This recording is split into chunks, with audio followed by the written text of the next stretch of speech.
আসসালামু আলাইকুম। আজকে খুব সিম্পল ওয়েতে কিভাবে বোরহানি তৈরি করা যায় সেটাই হচ্ছে আপনাদের মাঝে শেয়ার করব। তো চলুন মূল উপকরণে চলে যায়। এখানে পরিমাণ মতন হচ্ছে আমি গোলমরিচ গুঁড়ো নিয়েছি, আর এখানে হচ্ছে পরিমাণ মতন পুদিনা পাতা, আর হচ্ছে সামান্য পরিমাণ হচ্ছে জিরে গুঁড়ো নিয়েছি, আর হচ্ছে বিট লবণের গুঁড়ো নিয়েছি, আর পরিমাণ মতন হচ্ছে এখানে চিনি নিয়েছি। যে যেমন মিষ্টি খায় সেই অনুযায়ী। তো সবগুলো উপকরণ হচ্ছে এখন আমি একসাথে ব্লেন্ডারে মিক্সড করব। তো এক এক করে হচ্ছে আমি দিয়ে দিচ্ছি পুদিনা পাতা, তারপর হচ্ছে দিয়ে দিলাম গোলমরিচের গুঁড়া, আর হচ্ছে সামান্য পরিমাণ হচ্ছে জিরে গুঁড়ো দিয়েছি। এখন পরিমাণ মতন হচ্ছে বিট লবণ দিয়ে দিচ্ছি।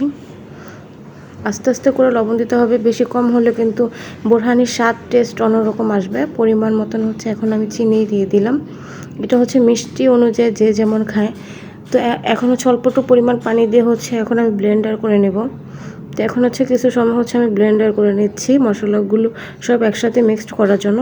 তারপর হচ্ছে একটা কাপড়ের মাধ্যমে হচ্ছে আমি সবগুলো উপকরণ হচ্ছে চেলে নিচ্ছি।